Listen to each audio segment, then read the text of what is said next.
अस्सलाम वालेकुम नाज़रीन, आज पाकिस्तान की अवाम ने खौफ के बुत तोड़ दिए हैं। अवाम निकल चुकी है, डी चौक के ऊपर पहुंच चुकी है। बहुत से मकामात के ऊपर शेलिंग भी हो रही है। इस वक्त जब मैं आपसे बात कर रहा हूँ, वीडियो रिकॉर्ड कर रहा हूँ, ऑलमोस्ट 7 बजने को हैं शाम के। तो तकरीबन बहुत से लोग आमिर मुग़ल भी वहाँ पे पहुँच चुके हैं, शेलिंग का सामना कर रहे हैं। बहुत सी वीडियोज़ ऐसी आ रही हैं जिनमें ख़वातीन लोगों के आँखों में स्प्रे कर रही हैं, क्योंकि वो उनकी जो शेलिंग है उनसे मुतासर हो रहे हैं। तो ये एक अवाम ने अब रेफ़रेंडम कर दिया है, क्योंकि डू एंड डाई सिचुएशन थी, डी चौक की कॉल थी। पहले अवाम निकली, रावलपिंडी के अंदर आपने देखा होगा कि जिस तरह अवाम वापस ही नहीं जा रही थी, उन्होंने कहा था कि हम आगे जाएँगे। अब जुमे का दिन एक मरतबा फिर से इस हुकूमत के ऊपर भारी पड़ा है, अवाम निकल आई है और खौफ के बुत तोड़ के निकली है, क्योंकि इमरान खान ने शऊर पैदा इतना कर दिया था कि इज़्ज़त ज़िल्लत मौत, ज़िंदगी मौत अल्लाह ताला के हाथ में है। अवाम अब उसके बाद यहाँ पे तो ये चलता ही रहेगा, लेकिन कल मीनार पाकिस्तान के ऊपर भी अवाम निकलेगी। वहाँ पे एक और एहतजाज की कॉल है।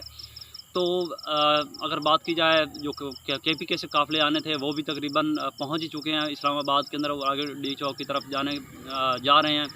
और इसके साथ साथ यानी कि अच्छा, दूसरी आपको बात की जाए कि कल फैसल वाडा ने भी बात की कि हम बिल्कुल तैयार हैं, हम रेडी हैं, आप आएँ यहाँ पे, हम आपका इस्तकबाल करेंगे। उसके साथ साथ जी ख्वाजा सॉरी ये आज़ाद सेनेटर हैं फैसल वाडा, वो कल बात कर रहे थे कि इमरान खान लाशों की सियासत कर रहा है, ये मुल्क को किस तरफ लेके जा रहे हैं। एक वो शख्स जो कि जेल में पड़ा है, उसकी आवाम सुनती है, आवाम उससे मोहब्बत करती है, आप उसको गद्दार बनाने पे तुले हुए हैं। अब की अकल इनकी ख़त्म हो गई है कि अब मज़ीद जो कि अब मैं अब यहाँ पे दिखा नहीं सकता कि लोग कैसी-कैसी बातें कर रहे हैं। उसके बाद जी फ़ौज को भी तैनात कर दिया गया है, रेंजर की भी तैनात है। तो आप क्यों इदारों को और अवाम को आमने-सामने लेके आ रहे हैं? आप इस बात को समझ लें कि कोई भी बड़ी सी बड़ी आर्मी भी अपने लोगों के ख़िलाफ़ लड़ के नहीं जीत सकती। लेकिन ये लोग अहमक लोग हैं, ये जो कि अवाम के और फ़ौज के दरमियान पहले भी बहुत सी दूरियां पैदा हो चुकी हैं।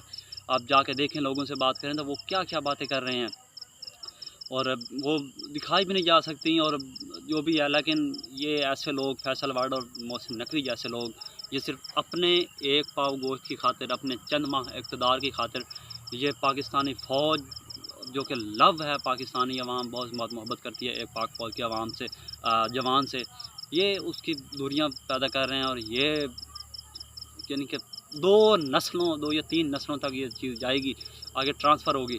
और दूसरी बात ये है कि पिछले रावलपिंडी के एहतजाज में एक बुज़ुर्ग खातून, 80 साल खातून को गिरफ़्तार किया गया था। उसका एक बयान आ रहा था जी कि मैं डी चौक में ज़रूर जाऊँगी। और तो लोगों का जज़्बा तो यहाँ तक है कि लोग यानी कि ना बिल्कुल आखिरी स्टेज तक पहुँचे हुए हैं, और आज अवाम ने दिखा दिया है। दफ़ा 804 नाफिज़ कर दी, आपकी दफ़ा 144 किसी काम की नहीं है। समझ जाएँ, बैक फुट पे चले जाएँ, अवाम की बात मान लें। आपके लिए भी और अवाम के लिए, इस मुल्क के लिए बहुत बेहतर होगा। इंशाल्लाह मिलते हैं अगले वीडियो में। पाकिस्तान ज़िंदाबाद।